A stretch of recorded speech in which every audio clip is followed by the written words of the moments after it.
Okay. Once again, good evening. So this is a public hearing. It has been called by the Laws and Rules Committee of the City of Kingston, New York, regarding the rezoning of the City of Kingston. We have a lot of people in chambers tonight. We also have a few people on Zoom joining us tonight. And so what we're going to do is those that wish to speak on Zoom, we're going to hear them first, and then we're going to come to chambers. So anyone wishing to speak that's joining us by Zoom, please raise your hand and we will call on you. And we just ask that you would state your name and your address for the record.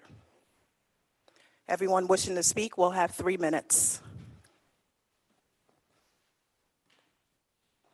Is there anyone on Zoom wishing to speak? Our first speaker is Eileen Katowski. Arlene, are you there?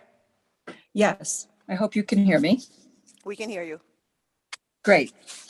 My name is Eileen Katowski. My husband and I are homeowners in Ward 2, Roosevelt Park, which is designated T3N Transect Zone.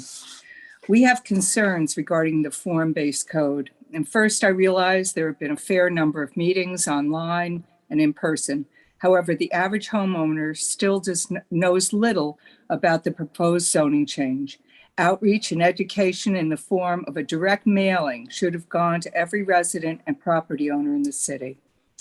Our neighborhood is walkable, bikeable, fortunate to have public park, ball fields, all within a few blocks of shopping and services along Albany Avenue. We are astounded that the small city of Kingston is about to become a great experiment. The form-based code has been used in large cities such as Miami, Nashville, and Dallas. Is it in Kingston's best interest to throw out the entire zoning code and replace it with what might be more appropriate in an urban setting, or could such changes be made incrementally? We are particularly concerned about the current single-family neighborhoods where families have made perhaps their greatest personal commitment and financial investment.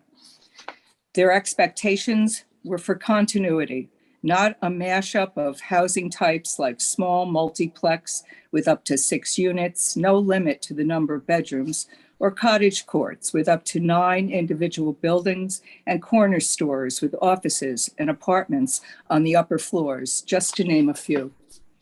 We feel the homogenizing of almost all building types in such neighborhoods is a contradiction to the very intent of the form-based code. Regarding parking issues, there will be no requirement for off-street parking, and we can soon expect streets to be littered by vehicles of every description, impeding police, fire, ambulance, Department of Public Works, trash, and snow removal. If the concern is that more parking spaces will increase stormwater runoff, why not incentivize new parking to be permeable materials? What consideration was given to our aging infrastructure? We're plagued by sinkholes, flooded streets, sewer mains, which need frequent maintenance, Central Hudson natural gas lines with low pressure, not to mention resources like our precious water supply. Yes, new housing stock and affordable housing is needed here and throughout Ulster County. The proposed changes will no doubt be a gift to developers and absentee landlords. We respectfully ask Laws and Rules Committee to carefully consider any decision to move forward for what will be a most consequential vote and will greatly impact our city. Please be mindful that these well-intentioned changes may have many unintended consequences. I thank you. Thank you, Arlene. Thank you. Next speakers, please. Is there anyone else on Zoom that wishes to speak? Please raise your hand. If not, we're going to move to chambers.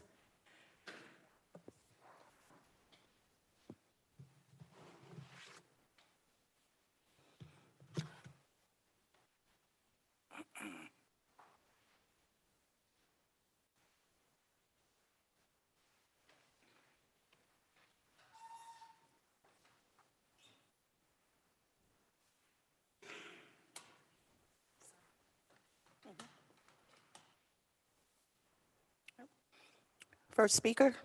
James Lloyd.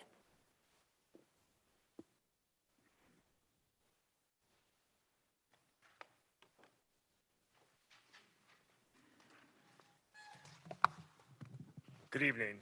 My name is James Lloyd. I'm the Director of Policy for the New York State Association for Affordable Housing. Our 400 members build and operate the vast majority of affordable housing across New York City and New York State. Prominent local members include REPCO, and of course, we represent your housing authority as well. Our members build everything from low-income housing tax credit housing to project-based Section 8, and of course, public housing, hitting the absolute deepest affordability possible in the U.S. Obviously, you know, I don't have to tell you, housing affordability is a huge problem in Kingston, throughout the Hudson Valley, and across the state. Across the state, more than half of renters are rent burdened, so they're paying more than 30% of their income, on rent. Apologies. Imperial research has shown that building more housing lowers rent across a region and immediately adjacent to the new housing as well. And of course, you all know since COVID, huge exodus of folks from downstate coming up here, and it's a massive problem in the community. Also, building more housing helps address source of income discrimination. So let's say you have a Section 8 voucher and you try to use it. Well, it's very easy if there's not very much housing available, it's very easy for landlords to refuse you and say, no, I'd rather have a market rate tenant instead. So even if you have a voucher, it's not necessarily a solution. So really, the solution to affordability is just more housing. So NYSAFA strongly urges the Common Council to approve this proposed citywide zoning amendment. These common sense reforms represent the best practices of planning and zoning from across the United States. This choice to implement a form-based code specifically is very appropriate for Kingston, given your historic urban design that you have, while allowing for appropriate scaled infill development. Removing the artificial limits on multifamily will allow our members to build more housing that directly meets the need for more affordable housing in Kingston. Also, removing restrictions on accessory dwelling units, backyard apartments, will allow seniors to age in place and provide for intergenerational households. Specifically, ADUs are strongly supported by the AARP. And of course, missing middle housing will help provide reasonably priced housing options for working people who are being priced out of Kingston. A single family home is by far the most expensive type of housing to purchase and own, and missing middle will allow a much greater variety of housing options and tenure. We also applaud the move to abolish parking requirements. Building a parking garage costs between $40,000 and $125,000 a space, a cost that's directly passed on to residents in the form of higher housing costs. And I also just want to briefly contextualize this in New York State. 30 Governor seconds. proposed her housing compact, and Kingston would be embracing best practices and would be proactively complying with what the governor has proposed. Thank you very much. Thank you. Next speaker. Paul Keller.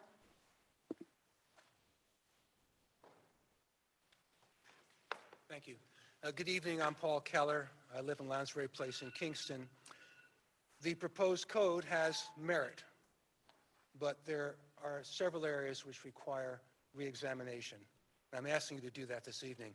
The three areas I'm going to address in the limited time we have are, number one, that the T3 transect would allow up to 27 new people on the average on each of these. Sir, could you just move closer to the mic, please? Pardon me? Move closer to the mic. Oh, sure. The code would allow, let's say, on the cottage courts, it allows 9 units. If there's an average of 3 people per unit, that would be 27 people on a parcel now occupied by one house. That's a concern, I think, for everybody. Number two, if on that single street there were 2 or 3 such lots, there would be possible of 9 cottage court units, which is 27 times 3 is 54. That's a lot. In addition, the off-street parking requirements, I'm kind of shocked to find that the promotional materials from the city say that we'll let the developer decide what's the proper amount. Are you kidding me? That didn't work in the meat industry 120 years ago. It doesn't work in the utility industry now. It doesn't work in the financial industry. Why would this group, our city council, cede that very important aspect to the developer whose job is to squeeze as much money as he can out of a single lot? It doesn't make sense.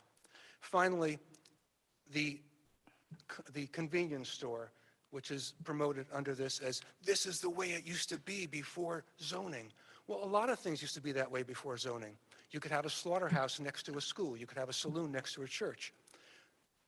I'm not suggesting, and I'm not equating a corner store with those. But I am telling you that nobody in a residential zone wants to have the traffic 7 in the morning till 10 at night with the delivery trucks and the stream of traffic, inevitably pollution, debris lying on the ground, which is associated with a commercial space in a residential zone. It doesn't make sense. I mean, I think of the old Alka-Seltzer commercial in which a man in great abdominal distress says, "I can't believe I ate the whole thing." Well, I don't want this board to eat the whole thing. Take a look at it. Be careful. Be prudent. 30 and seconds. Do what's best for the city of Kingston. Thank you. Thank you. Next speaker. Kevin O'Connor.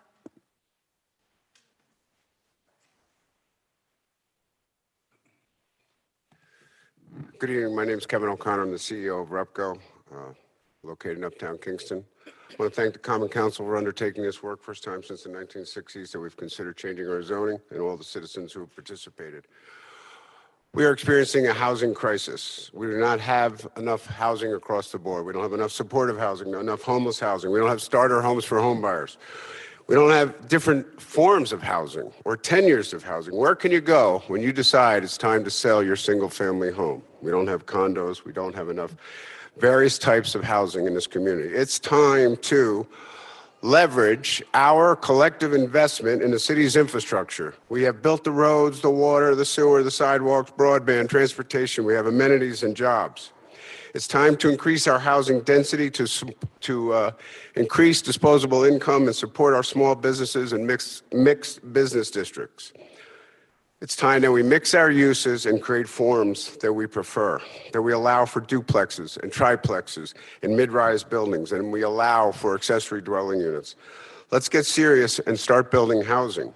According to national statistics, from December of 21 through December of 22, building permits were down 30%. So last year, in the midst of this crisis, building permits are down 30%. Privately owned housing starts were down 22% over the same period. According to Up for Growth, a national advocacy group, we are simply underproducing our housing. In 2012, the shortage in this country was 1.65 million units that we were short. 7 years later, 2019, the number of units needed more than doubled to 3.79 million. What does underproduction do in housing? It causes housing unaffordability at crisis levels. It perpetuates racial inequity. In September of 2020, the city of Kingston had the highest percentage increase in home sale prices in the nation. And today, the increase in black home ownership in this country has fallen to around 2%. For whites, it's 9%. For Latinos, it's 11%. For Asians, it's 25%, the increase in home ownership. It's not happening for blacks currently in America. We have a housing crisis. The time is now to bring an all-hands-on-deck approach to deal with our housing crisis. Zoning is a major tool that localities can bring to the table to affect change, increase affordability, and create more vibrant, walkable, and livable communities. We urge the city to move forward. Thank you. Thank you. Next speaker, please. Kristen Wilson.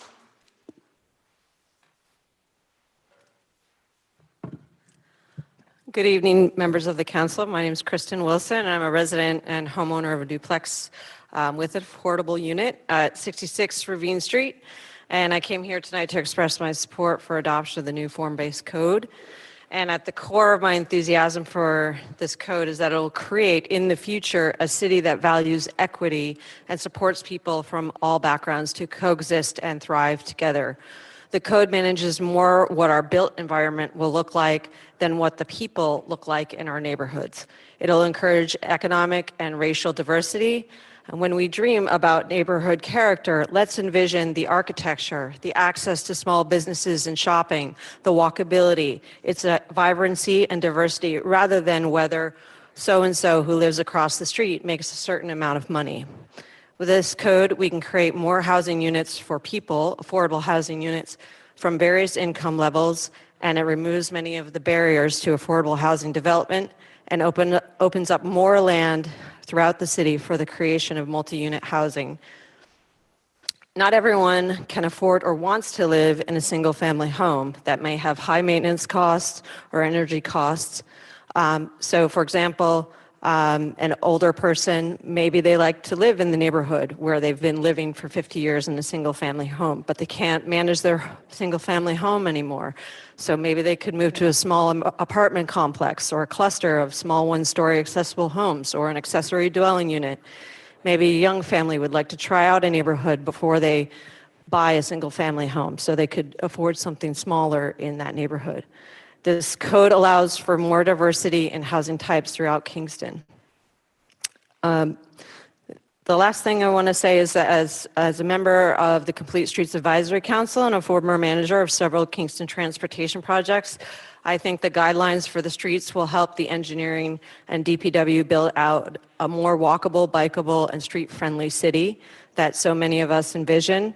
And this also promotes equity for people who cannot drive a car, including the young and the elderly, for people who need ADA-compliant sidewalks and streets, and also for people who simply choose a transportation mode other than using a car.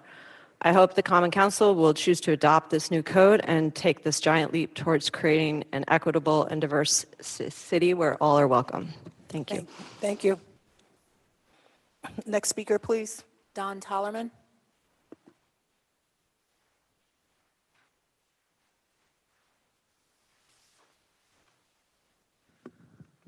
Hi, my name is Don Tillerman. I live at 104 Fair Street in the city of Kingston.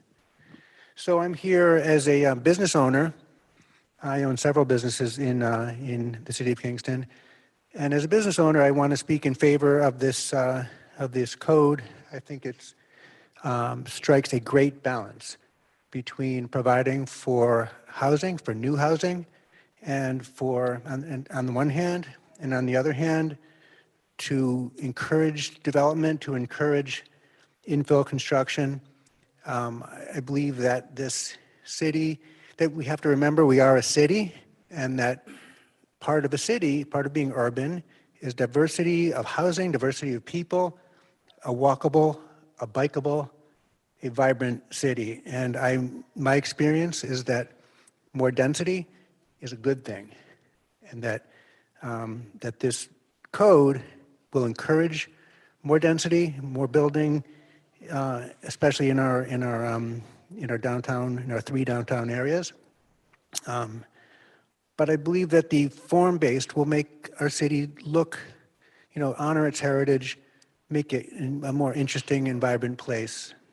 So much of America is homogeneous and looks all the same.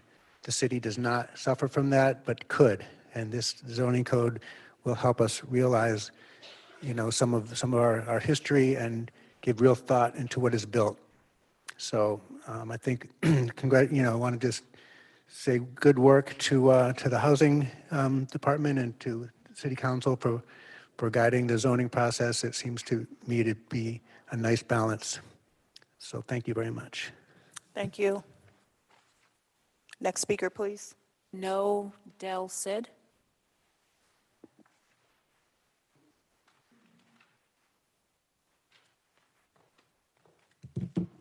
Good evening, members of the council. It's Noe Dell Sid, by the way, thanks. I am a homeowner here in the city of Kingston and a landlord. And I'm here to speak to show support for the form-based code. Could you just state your address for us, please? Oh, sure. It's 32 Progress Street. Thank you. You're welcome. So, the reality why we're all here is we are in a housing crisis.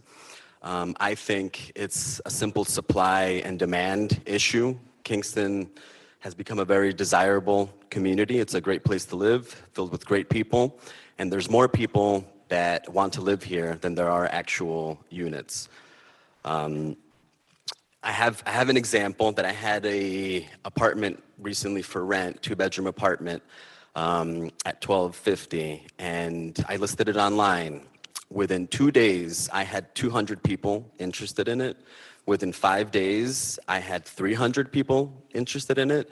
So it was an overwhelming response. And, we hear there's a housing crisis, but I hadn't seen those numbers before. So I think with this zoning change. What we need is to bring more units online within our existing footprint. There's not so much Kingston can go out. We have to build more units here. So I think with the addition of allowing ADUs, duplexes, triplexes, can help us using our existing infrastructure, bring more units online and bring more people that want to live here to be part of our community. It'll be great for economic development. Affordable housing is great. It allows people to have more disposable income to spend in our small businesses. I also had a small business here in Kingston, a cafe, a couple of years ago. And I saw what the addition of more housing units can do. So that's all I wanted to say, and I hope you guys pass this. Thank you. Thank you. Next speaker, please. Emily Hauser.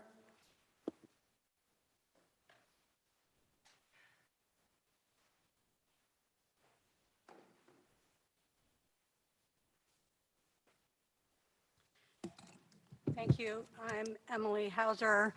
I've been a resident of Kingston since 1983, and I live at 63 Highland Avenue. I'm also the chair of the Conservation Advisory Council. I'm here speaking as a private citizen. However, the Conservation Advisory Council did put in comments, and you can read those in engagekingston.org. And our comments were well received and incorporated to a lot of extent. I wanted to particularly point out my agreement with the definition and the standards for usable open space. Usable open space is going to provide at least 10% of the gross area of a site of 5,000 square feet to be included in residential development. And so that's going to provide kind of green and recreational space for those people that live there. And I particularly appreciate that the City of Kingston has an open space plan, and it's very important to understand that the usable open space is slightly different than the open space that the city is trying to conserve through other means, both through its open space plan and the community preservation plan that is happening right now also. So I really appreciate that comment. Those in that, by the way, is section 405.24.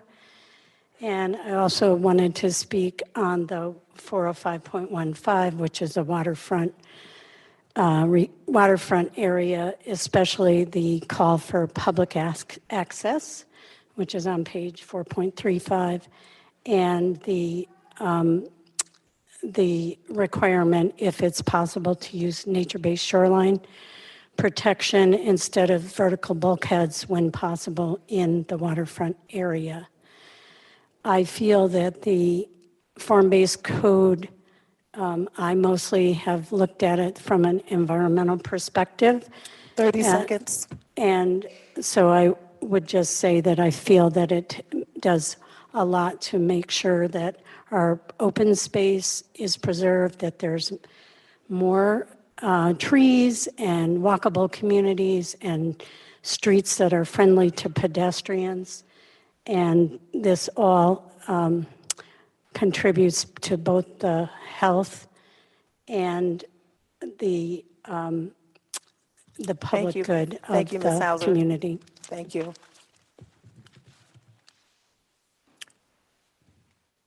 Next speaker, please. Bob Dennison.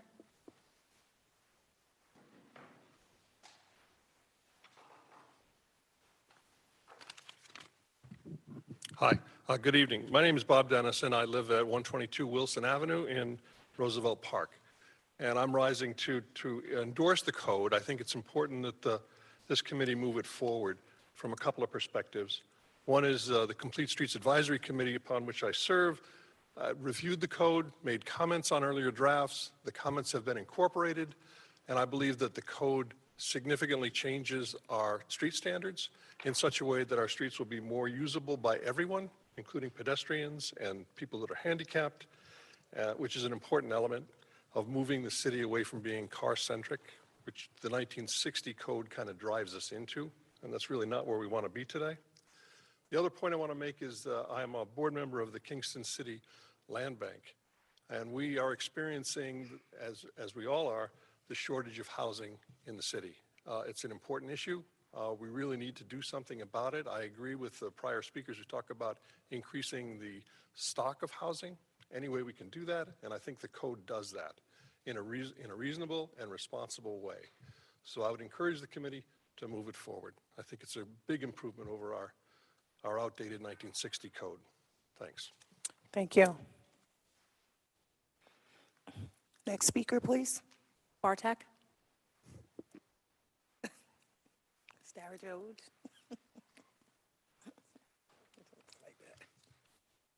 Distinguished members of the Common Council, I am the Director of Housing for the City of Kingston.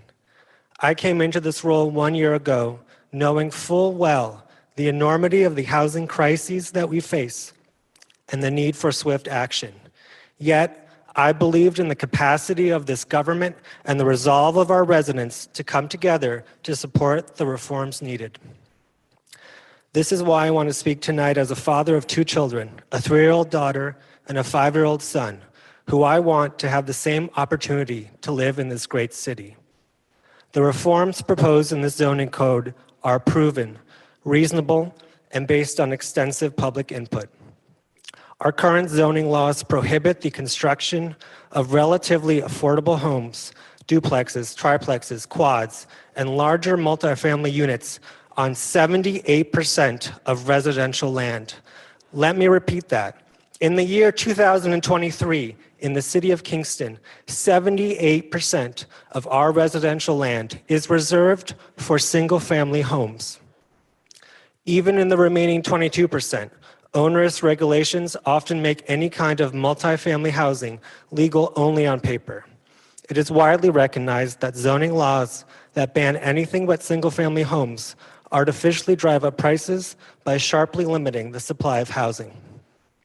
The new zoning code would change that, but it would also ensure that any new housing would not be out of scale with what you'd already find in every single one of our neighborhoods. Accessory dwelling units, also known as ADUs, are small residential housing units which will be legalized citywide under this zoning code. ADUs can serve as a new source of affordable housing. Please put yourself in the shoes of a homeowner that needs a nearby place for their aging parent. This is exactly the kind of role that ADUs can play in our city. I believe we should prioritize homes for people rather than homes for cars. I also believe we should seek to make it easier for small businesses, the beating heart of Kingston's economy, to launch without being hobbled from the start by absurd minimum parking rules. By finally ending our parking mandates, we would join dozens of other cities that have realized that such mandates are in conflict with housing, economic development, and environmental goals. Finally, banning all short-term rentals would only divide our community. 30 seconds. Discussion of a complete ban on short-term rentals is distracting us from considering the aspects of the proposal that address the root causes of our housing crisis. But I recognize and completely agree with the concerns about short-term rentals. That's why the zoning code proposes some of the strictest short-term rental guidelines in the Hudson Valley, limiting whole unit rentals to no more than 1% of the city's housing stock.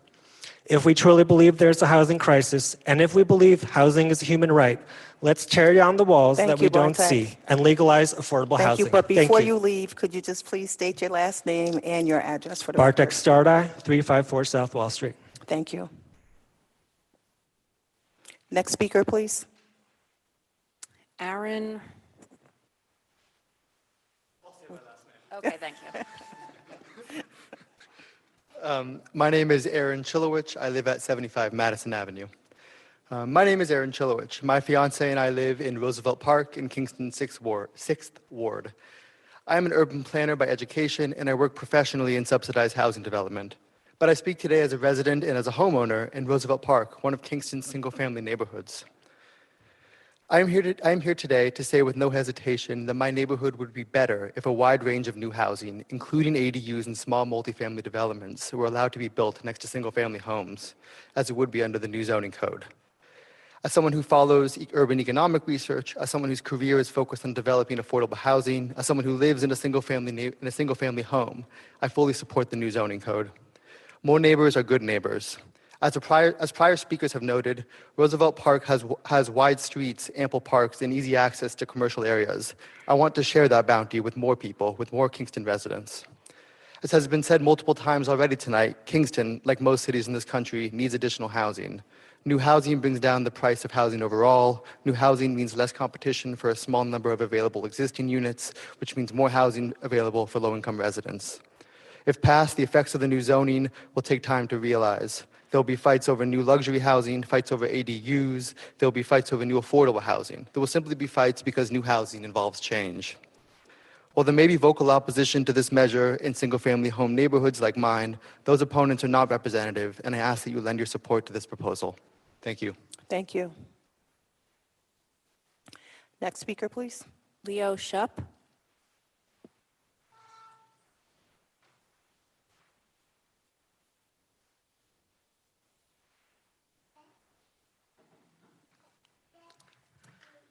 Good evening, Madam Chair, members of the committee. My name is Leo Shipp. I live on Dietz Court, 39 Dietz Court. Form-based code is essentially style over substance. Whereas contrary to what the detractors of the Euclidean or traditional zoning would tell you, there is some predictability in the outcome with it. If the municipality is managed properly, you know what type of neighborhood you are moving into. Changes occur with the issuance of variances where hardship or practical difficulty has been demonstrated. Basically, our current zoning could simplistically be described as a place for everything and everything in its place. What's the matter with that? In contrast, form-based code is more concerned with the structure of the building, its size, shape, and its relation to the streetscape than it is with what goes on in those buildings. It puts more emphasis on walkability and what is deemed to be public space, or as one source put it, the public's living room. I am most concerned with what this proposal does to what are now, for the most part, purely residential neighborhoods. Under form-based code, somebody living in many of Kingston's desirable residential neighborhoods could soon find themselves no longer able to enjoy their property the way they once did. With restrictions drastically eased on a multitude of commercial uses, short-term rentals being among them, it will be very hard to count on getting a good night's sleep. Your property could end up being sandwiched between two completely different business establishments. While your neighbors once had yards, there could now be auxiliary housing leading to densely packed neighborhoods with little parking. In upstate New York, we once valued having open space, otherwise known as a yard where our families could relax and recreate without having to leave home. Add to this the cessation of parking requirements, and you have a recipe for aggravation and unneighborly exchanges.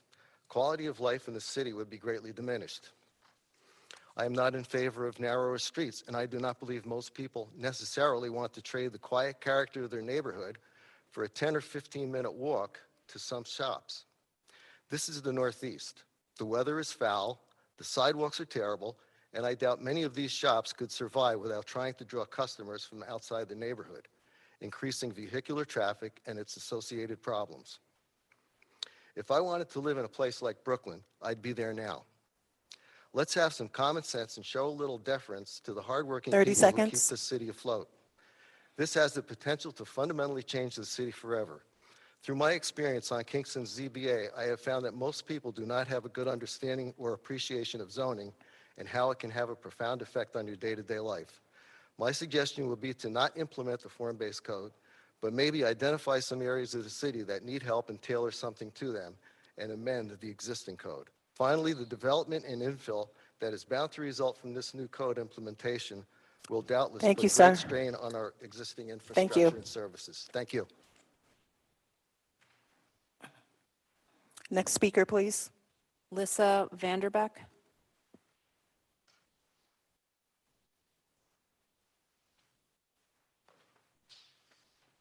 Hi, good evening. My name is Melissa Vanderbeck. I live at 14 Crane Street in Pankaki. I grew up here. I am here with For the Many, and I want to speak in favor of the Homes Are Not Hotels campaign to ban vacation rentals. I just personally feel really concerned about the housing crisis in Kingston. Most people I know, even people who've lived here for a long time, are not able to afford rent here if they have to move houses. And also the prospects of buying a house here, even on a pretty decent nonprofit salary like my own, feel kind of impossible to buy in Kingston. And absentee investors are a huge part of the problem, buying entire homes for the sole purpose of turning them into Airbnbs to serve the needs of visitors. And that's not putting the interests of long-term Kingston residents first. So I want to urge the Common Council to use your power to edit the zoning code to include the vacation rental ban to ensure housing goes to our long-term Kingston residents. And to keep housing prices affordable for those of us who are from this community and dedicated to stay here. And I also want to urge you to remove the payment in lieu of affordable housing provision. I think that we need housing complexes that actually include affordable housing, not just payments to the city. Thank you for your time. Thank you. Next speaker, please. Paul Mersfelder.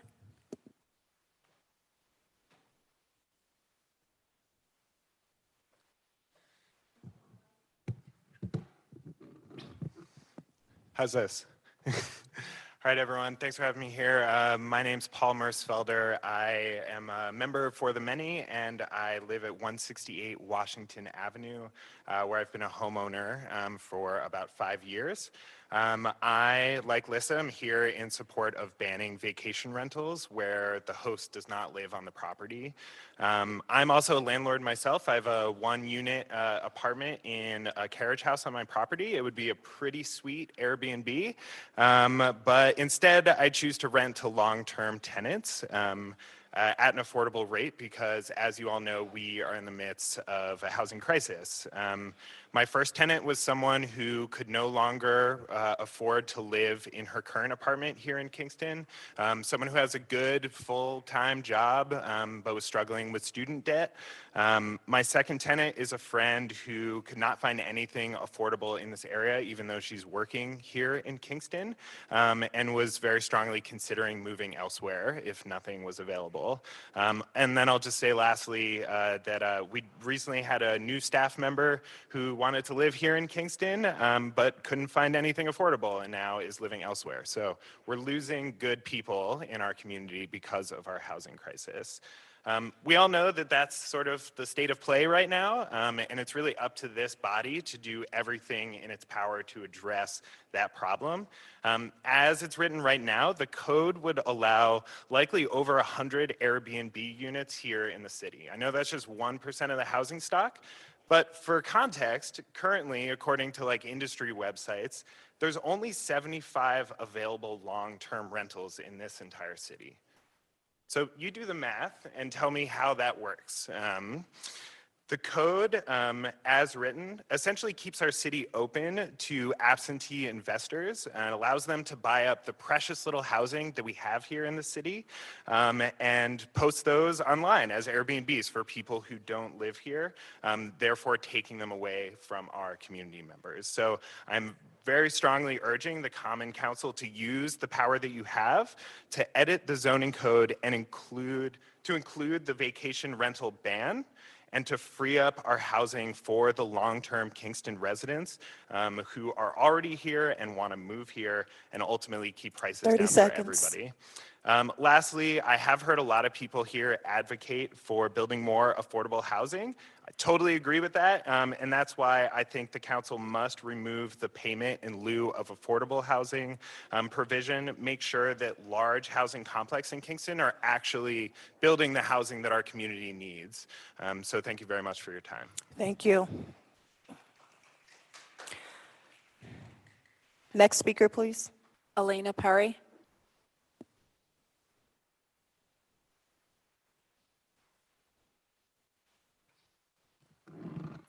Hello, my name is Elena Perry. I'm residing at 17 Hudson Valley Landing in the Roundout. I am representing 2foot Design and Data on behalf of Rebecca Holderness. We are in support of the form-based zoning reforms. We have actively followed the new zoning process, and our research through 2foot supports the positive influence form-based zoning and incremental development can have in diversifying and therefore strengthening community. Thank you. Thank you. Next speaker, please. Ashley Holder.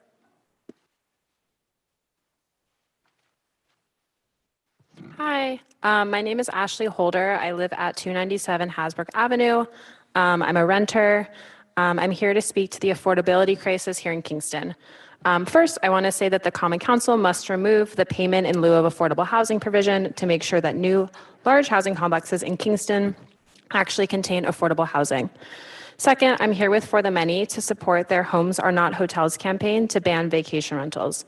I support this measure because investors are buying up homes and turning them into unregulated hotels for tourists instead of renting them or selling them to people who actually live here. As a renter, it is really disheartening to go on Zillow or apartments.com and only see a few dozen available rentals, and then to go on Airbnb and to see over 100 houses on Airbnb. It is particularly depressing to see entire multifamily homes, apartment buildings with 3 or 4 units that have been turned entirely into Airbnbs. Renters need that housing, and first-time homebuyers need homes to buy. We know that Kingston is gentrifying rapidly, and long-term residents are being priced out. Banning vacation rentals is just one step, but a very necessary step to mitigate displacement and ensure that our housing stock is available for Kingston residents rather than tourists. I urge the council to use its power to edit the zoning code to include a vacation rental ban. Thank you. Thank you. Next speaker, please. Diana Lopez.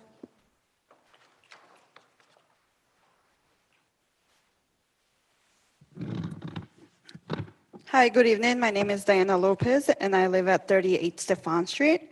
I am a community organizer with For the Many. I am also a homeowner, and I am here as a resident of Kingston for over 25 years. I have seen how Kingston has always been a beautiful city. My kids were born here, and they're here with me tonight. But I am here to support the effort because Kingston is facing a housing crisis. We have community members, right, calling us that they can't find a place to live, and we have some of those members here today. And the huge part of the problem is absentee investors buying up these entire homes and just putting them on Airbnb, Verbo, to make them like nightly rentals. So I urge the Common Council to use its power to edit the zoning code to include the vacation rental ban, to free up our housing for long-term Kingston residents and keep prices down. I know that folks that have their home and have a spare room would like to make some income, which we think that is okay, but we don't think that it's okay for folks that do not live in the city and do not support anything to be able to do that. And as many have talked about building more housing, which is great, we need it, but I don't think it's right that people have the choice to pay, right, and decide whether they want to build affordable housing or luxury housing and make money off of people, and they have to get 2 to 3 jobs in order to be able to pay, even living with other family members. So please, I urge you to make what is right for our community members. Thank you. Thank you. Next speaker, please. Pat Pelicano.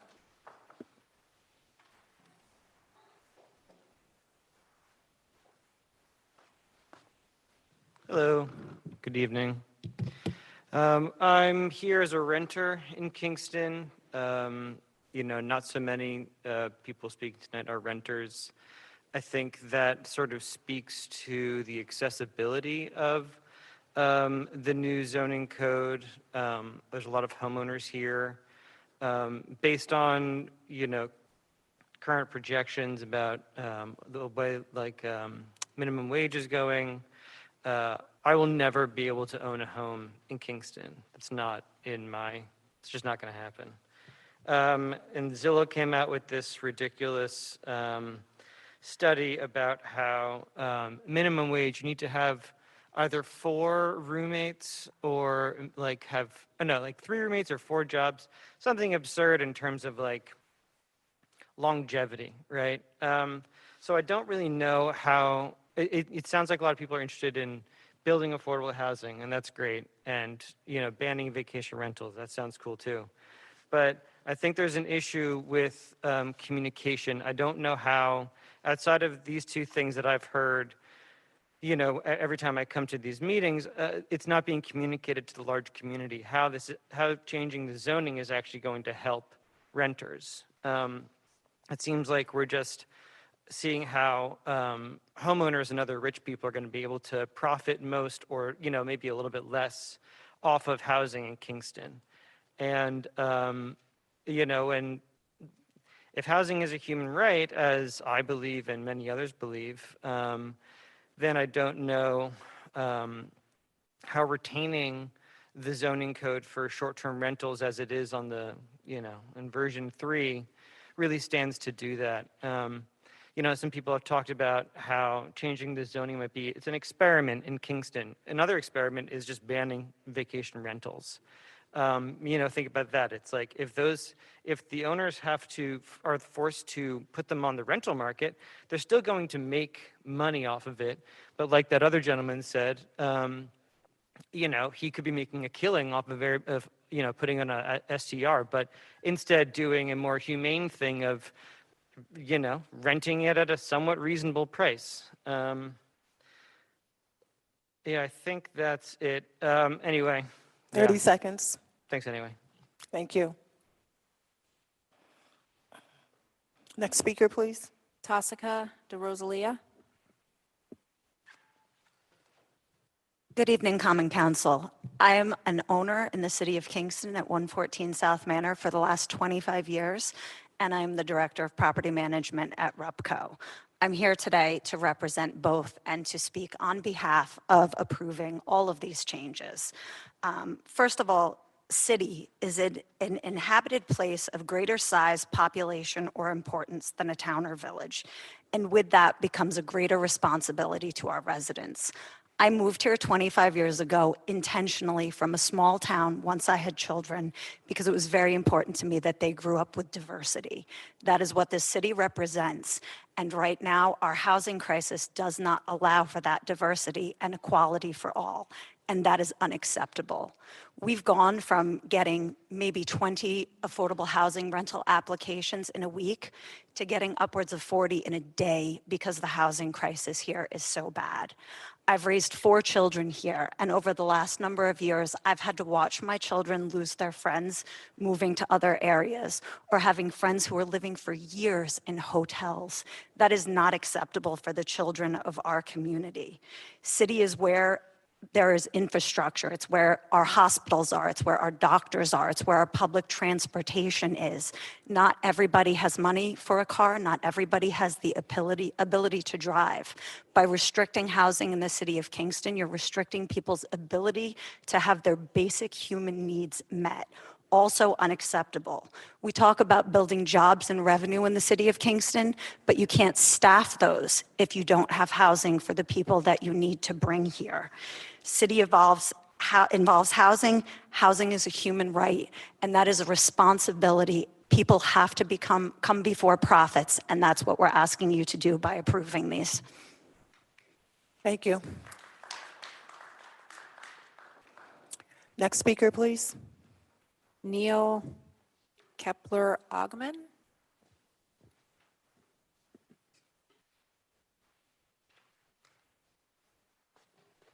Good evening. Sorry about my handwriting. I'm Noah Kipley-Ogman. I live at 59 West Chester Street here in Kingston. Others tonight have spoken with real expertise and from their professional expertise and visions, and they've said that this is a plan that will make our city a better place for all of us to live and a more welcoming place to fit the people who we want to welcome into our community and who are already here but can't find housing. I'm here to speak more selfishly as a homeowner in Kingston. I I read this plan the first time it came out, and then I've read each draft, and I've been really impressed with the way that this plan has articulated and figured out how to meet some of our community's needs and some of my personal needs, right? So as a homeowner here, I love my neighborhood, and I love the character of my neighborhood, and I love the people who I get to be neighbors with. And this plan allows us to keep all of those things while also making possibilities for my neighbors and for me to build more ways for more people to be part of our communities that we cherish, right? It's a plan that combines continuity with the room for change and growth and development. I, like many of us, am anticipating a future of aging parents and maybe children, and I don't know where I'm going to put children or aging parents in my current home. This plan creates a way for me to invest in my home, in my community, and to, when I need it, to build room for my aging parents, for my spouse's aging parents, for us to continue to be part of our community together. This is a plan that allows us as a community to continue to hold on to the things that matter to us and the things that make us distinct, and to meet the changing needs of our community as those things show up. I really appreciate the time and effort that you all and all of the people who have made comments and who have written the plan have put into this. I think this is a really good piece of work, and I encourage you to support it across the finish line. Thank you. Thank you. Next speaker, please. Murray Cox.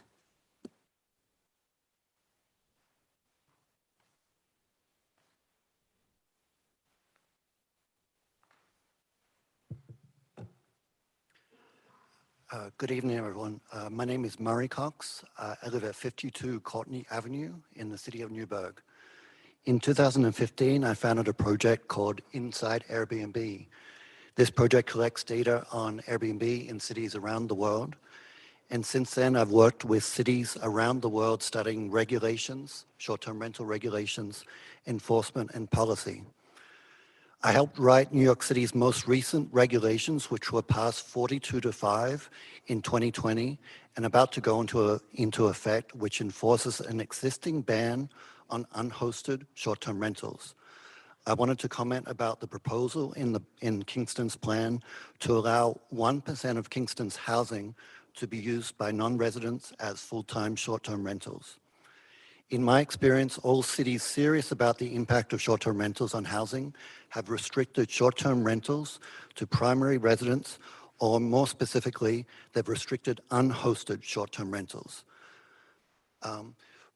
As the code moved from draft number 2 to draft number 3, I heard comments from the mayor explaining that they backed off from the ban because of some court cases in other parts of the US. Specifically, I believe he was referring to New Orleans. In the Fifth Circuit Court of Appeal, it struck down New Orleans regulations, but this didn't apply to a ban on primary resident-type short-term rentals. It applied to the right for a person with a homestead exemption to rent out an entire unit.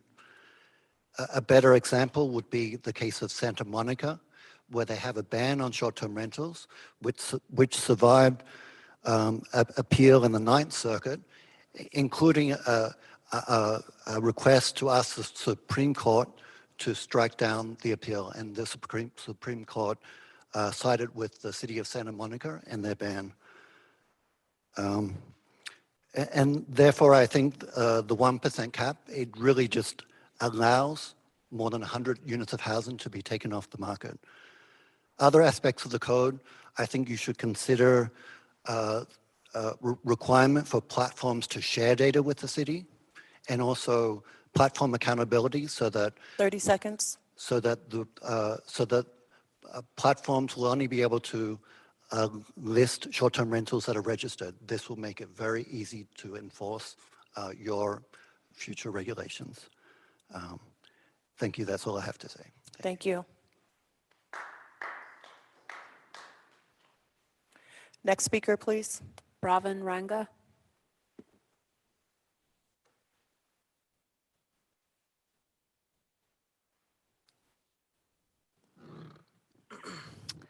My name is Bravin Runga. I'm the political director at For the Many. Our office is at 13th Grand Street. Thank you so much for your time.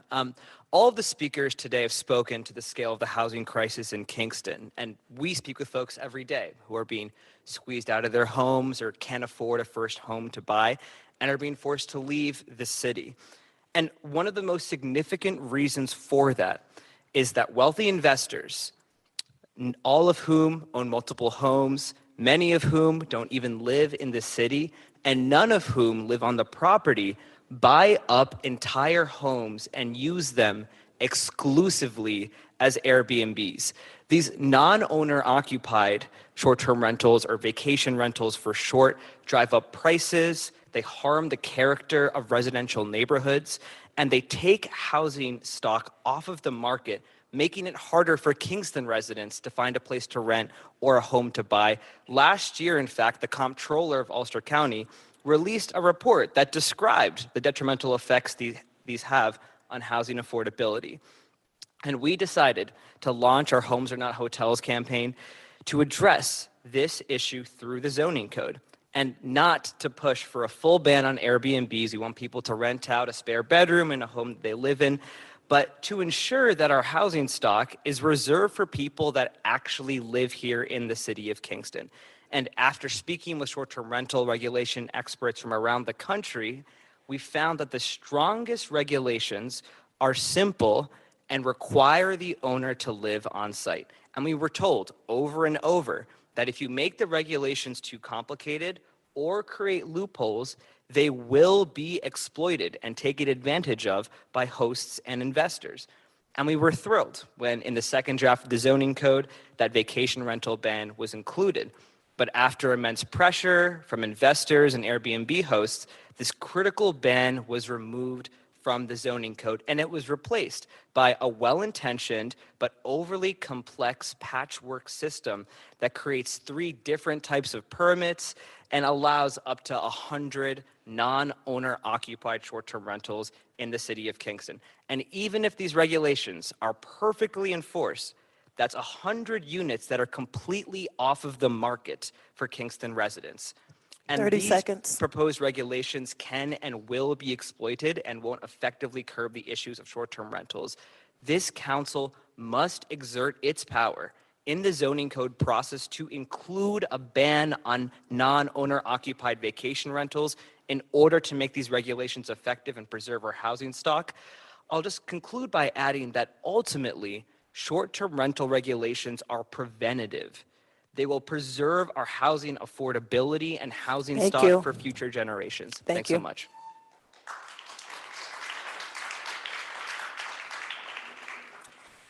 Next speaker, please. Mia.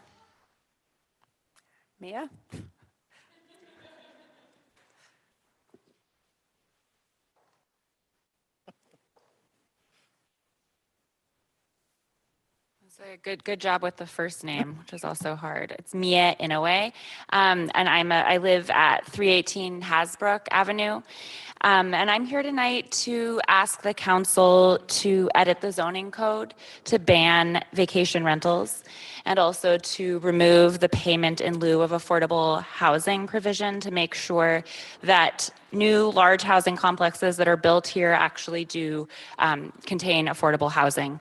I moved here in 2021 for work, and that the summer before I started my job, I had to come up to Kingston 4 times probably to try to find an apartment, and I was kind of shocked to discover the extent of the housing crisis. I was eventually lucky to find a place, but I couldn't afford to live there by myself, even as a college professor with a good salary. and when I moved into my neighborhood, I learned that some of my neighbors were senior citizens who were living in an interim boarding house who'd grown up in Ulster County, but were facing the prospect of having to leave the area because they'd been evicted and they were unable to find an affordable apartment to live in. Meanwhile, directly across the street was a large multi-unit house with 2 outdoor hot tubs that was being rented out every week to tourists as like a party house, basically. And so this is something that's clearly happening across the city. Absentee investors are buying up entire properties so that they can turn them into vacation rentals for websites like Airbnb and Vrbo. We know that there are 145 active Airbnb rentals right now in Kingston compared to the 75 available rentals for long-term housing. So that's 66% of rentals that are for Airbnbs. This obviously is a contributing factor to the housing crisis. It takes long-term housing off the market, makes it harder for people to rent or buy. And I think it poses a question, for us about what kind of a community we want to create with this code. Do we want to live in a city that functions primarily as a vacation destination for tourists, or a community where people live and raise their families, have a stake in the school system, own businesses, and know their neighbors? So I want to live in a community in Kingston, and I am asking you to use your power to edit the zoning code to ban vacation rentals and to remove the payment in lieu of affordable housing provision so that the people who've made this community an attractive place to be can actually afford to live here. Thank you.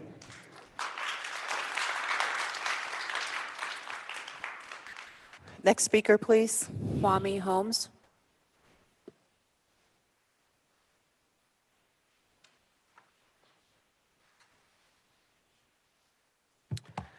Good evening, everyone.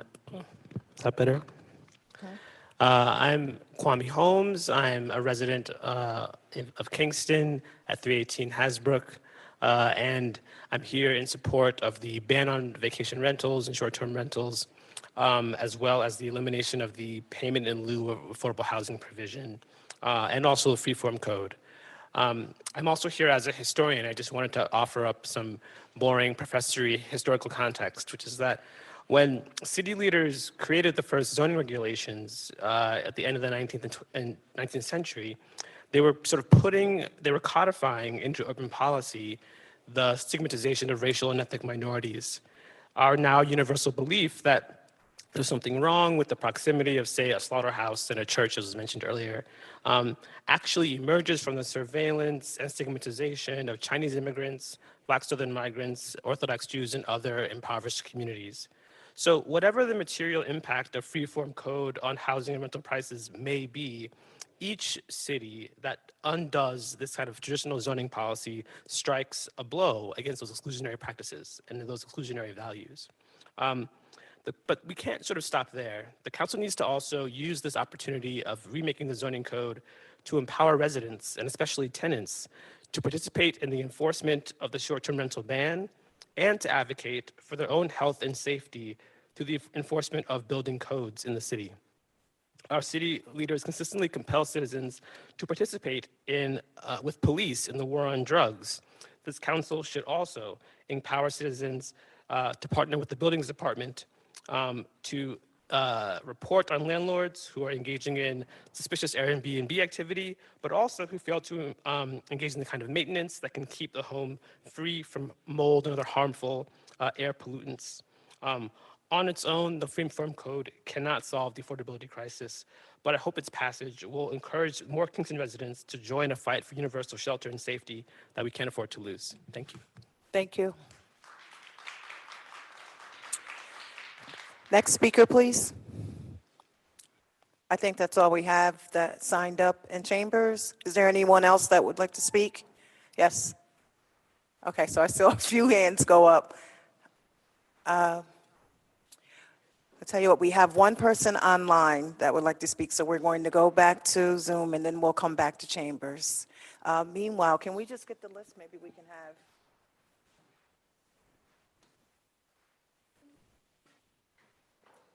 So those of you in chambers who would like to speak, please put your name on the list and we'll call you.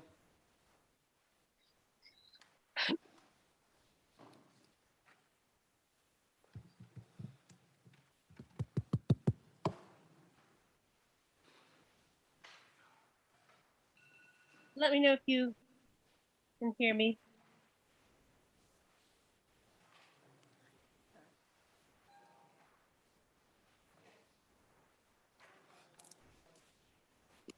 Tanya, we see your hand. We're getting ready to call you.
Okay, as stated, we're going to go back to Zoom. I think there's a couple of people that wish to speak, so, and then we will come back to chambers. So next speaker, please. Tanya Garment. Hi, Tanya Garment, 102 Wirt Street, Kingston.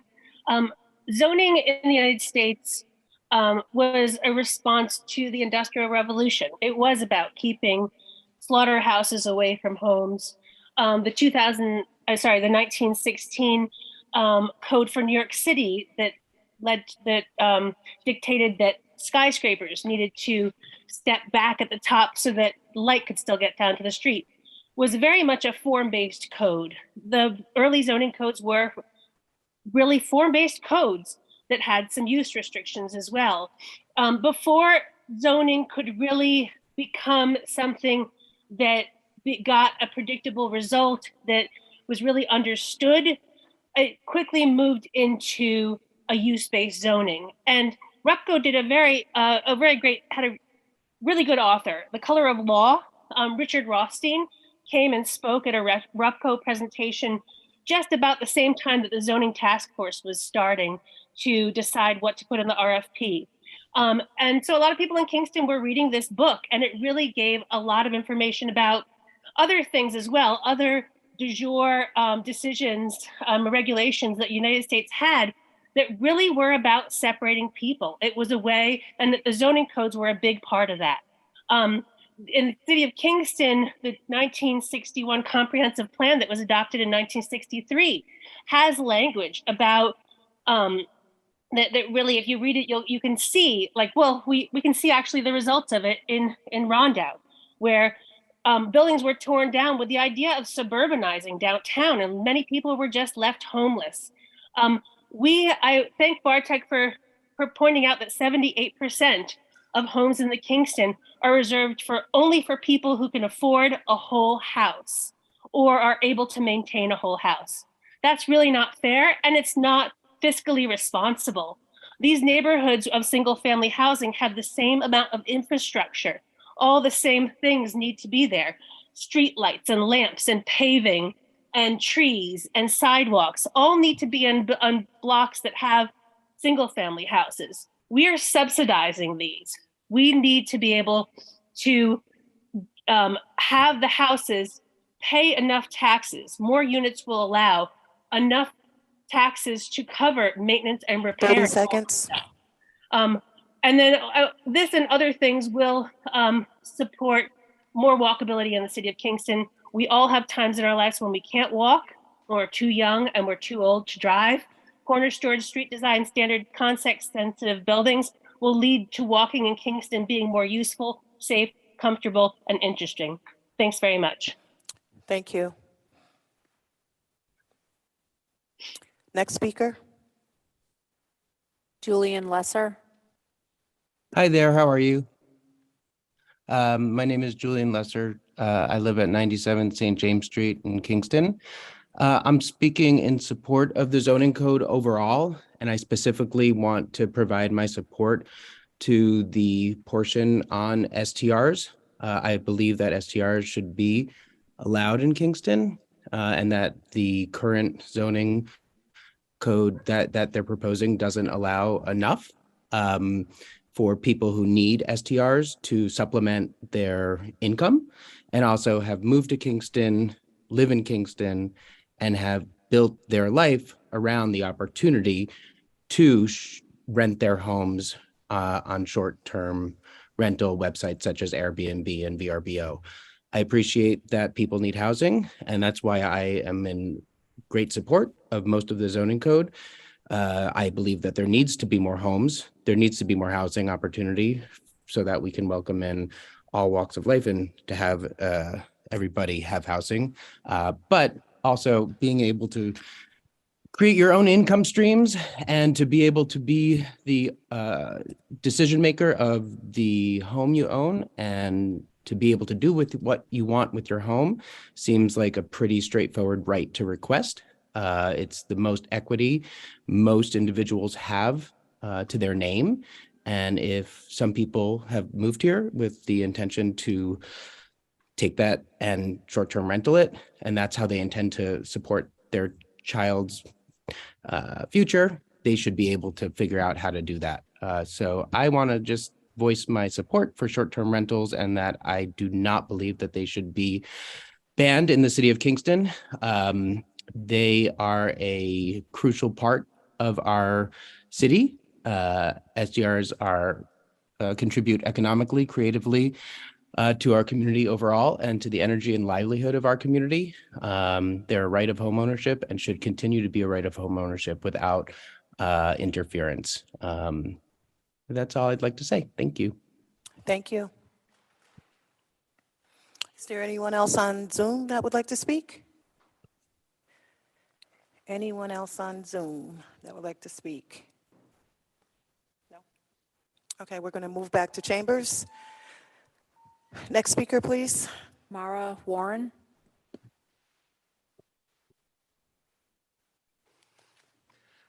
Good evening. My name's Marvin Warren, 250 DeWitt Mills Road, Hurley. In brief, no to the... I had to say something. 80 people are saying something. What? On Zoom. So that you don't lose your time, why don't we start over? Thank you. Marvin Warren, 250 DeWitt Mills Road, Hurley. In brief, no to the payment in lieu of short-term, payment in lieu of affordable housing, and no to, or yes to the reinstating the ban on unoccupied short-term rentals. Normally, I wouldn't take up the Common Council's time not being a resident of Kingston, but Kingston is part of a larger housing ecosystem of the county and in many ways leads the county in policy. And as such, my story is relevant because I was living in neighboring Saugerties for 2.5 years in a freestanding cabin there. And my landlord, I was on a month-to-month rental, and she decided that she wanted to make more money with the Airbnb, and so she did. And so I've moved 3 times in the past year. Kingston was not on the menu because I couldn't afford to live here. I might have. I work here. I do sustainable design and landscaping, and several of my clients are in Kingston. And I would love to live walking distance or biking distance from them, but it was not in the cards. There's a lot you can do to change that. There are a lot of my friends and neighbors who are leaving the county, not just the city. And as I said, if you lead here, much of the rest of the county may follow. Thank you. Thank you. Next speaker, please. Jennifer Benson.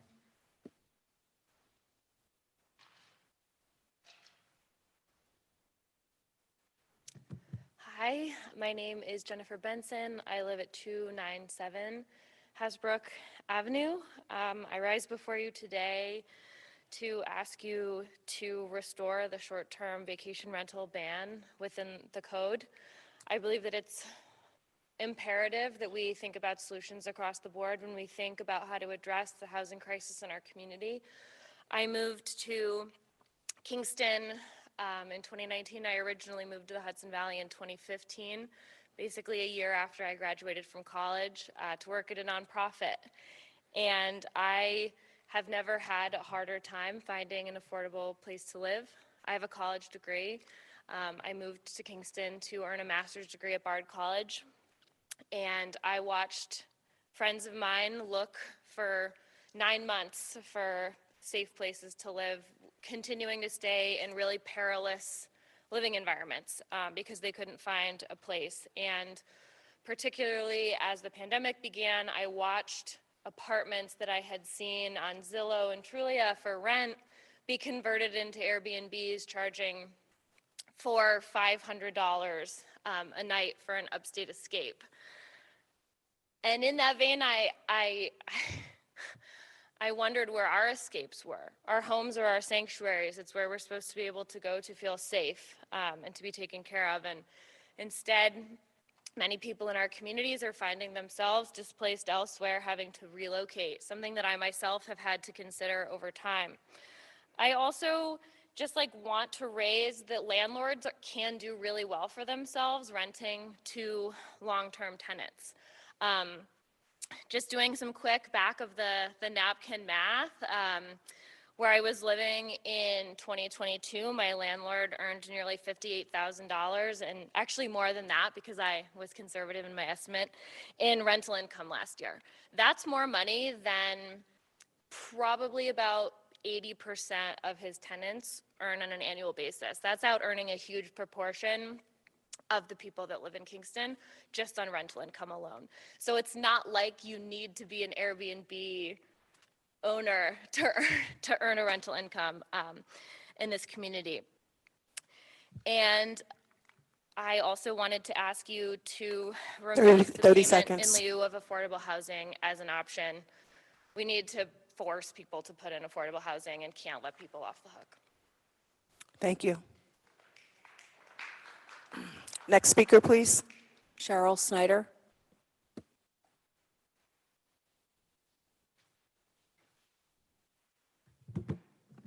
Good evening. My name is Cheryl Schneider. I live at 1119 Creek Locks Road in Bloomington. I've also been a resident of this community for over 27 years. I had an office on Broadway for many years, and I've seen this community change immensely. I've seen many of the people who I know have to leave the area. I've had 2 women who are like my nieces have to leave and go to Troy area to raise families. If I did not have a house that I made sure when I bought it 25 years ago would be incredibly affordable, I would be homeless today, I'm pretty sure, because when I look at the rents and I look at my earnings, there's no way that I could live and feed myself and take care of myself and have health care with the rents the way they are today. I am here to talk in opposition to payment in lieu of affordable housing. I think the city's formula is backwards. I think it should be 90% affordable and 10% should be market value. I also think that there should be a full ban on STRs if the owner is not there on the property. We can't afford to do this. We can't afford to let all the people we love leave this city. We can't afford to have all the people who can work for small businesses leave the city. We can't afford this. And, you know, I don't know what to tell you. It was not in the code. It was not in the plans. Presentation after presentation after presentation. It's very suspect that it got yanked at the last minute. So anyway, thank you very much. Ban STRs, profit for housing for people. It should not be for profit. Thank you. Thank you. Next speaker, please. Charlotte Royer.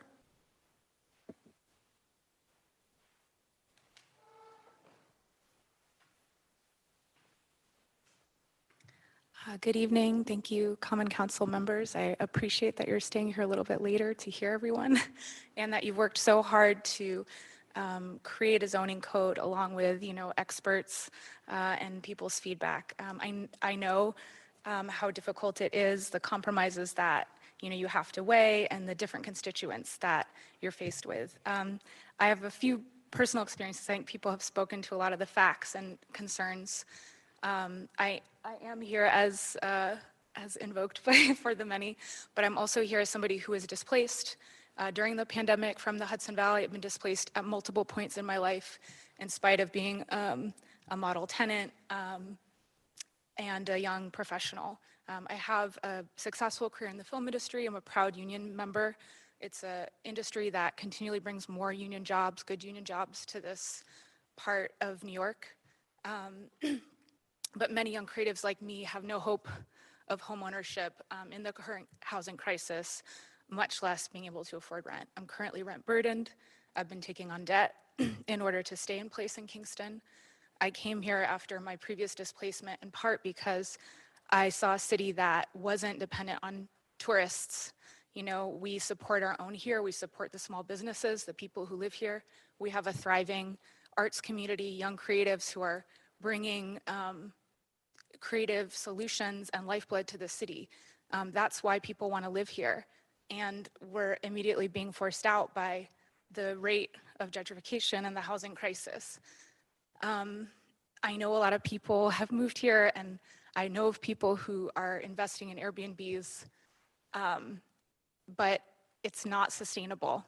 I also, as a teenager, sat on community development committee meetings in my hometown of Portland, Maine. And I saw counselors oftentimes compromise too much for the sake of economic development and because they were being,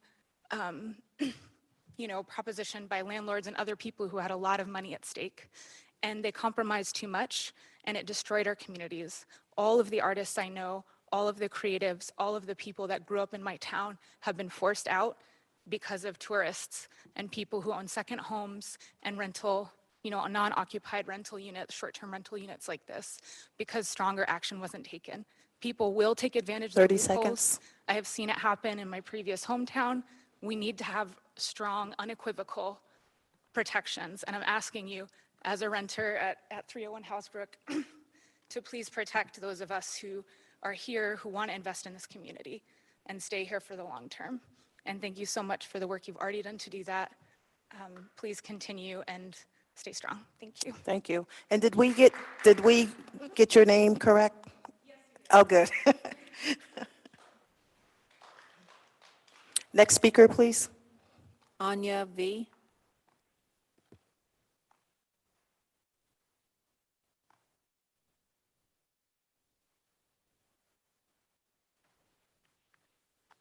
Hi, good evening. My name is Anya Vidashegna.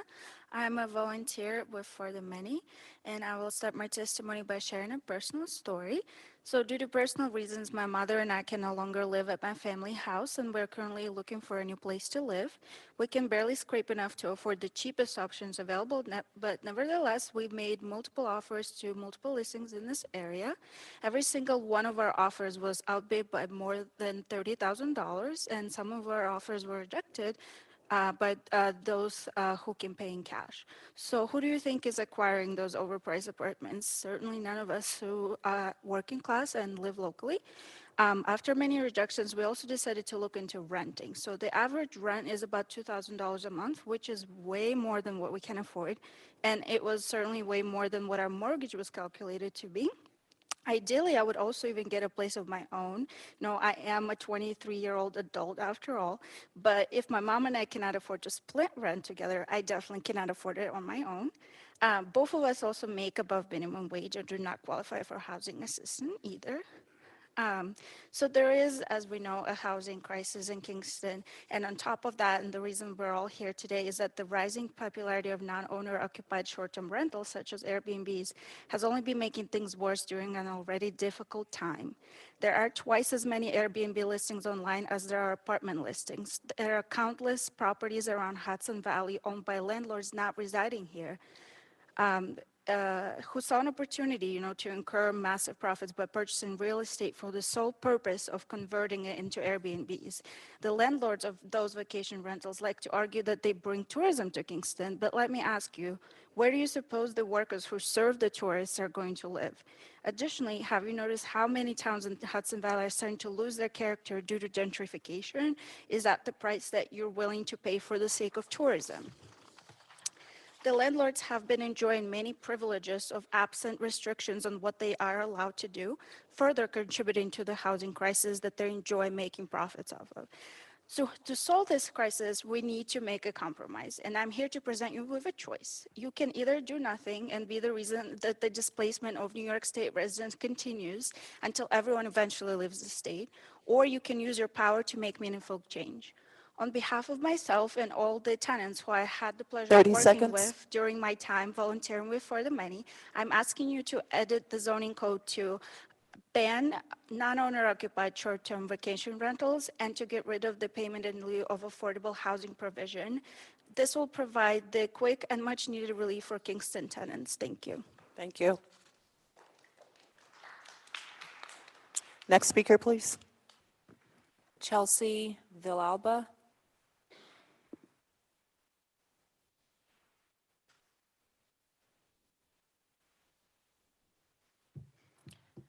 Good evening, council members. My name is Chelsea Villalba of 210 O'Neill Street. I am here to speak in support of revisions, or really corrections, to the zoning code to ban vacation rental listings from app hosts that don't live on site and keep long-term city residents in their homes. You are not required to automatically approve the zoning code draft you received. You can be on the right side of history by amending this code to slow the so-called revitalization that pushes out long-term residents, the same ones that made this location so appealing to the artists, tourists, and transplants profit-minded investors wanted to draw in.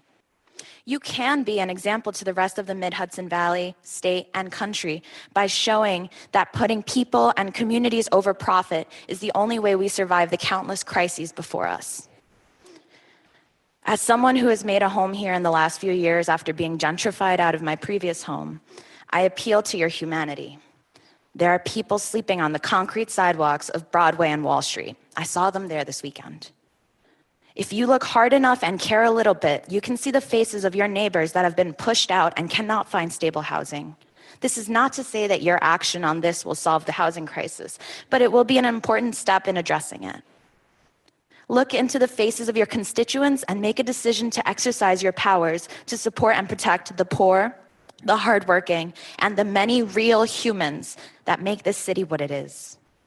Edit this zoning code to keep people in homes and support the rehoming of people who want to live in Kingston for decades more. Remove the payment in lieu of affordable housing provision. Ban vacation rental opportunists that don't live and work here, and keep long-term city residents in their homes. If the survival of vacation rental investors currently protected by the existing code was threatened by the revisions we are requesting, they would be here. If those investors lived here, I'm sure they would be here. The people of the city need you to be real leaders. Real leaders stand up for the little guy and under-resourced community members. We don't have the money to burn the investors protected by the existing code have. We only have our voices. Listen to us and this human data. Be real leaders and do not give in to the pressure of greed, profit, and the status quo. Thank you for your time and attention. Have a good night. Thank you.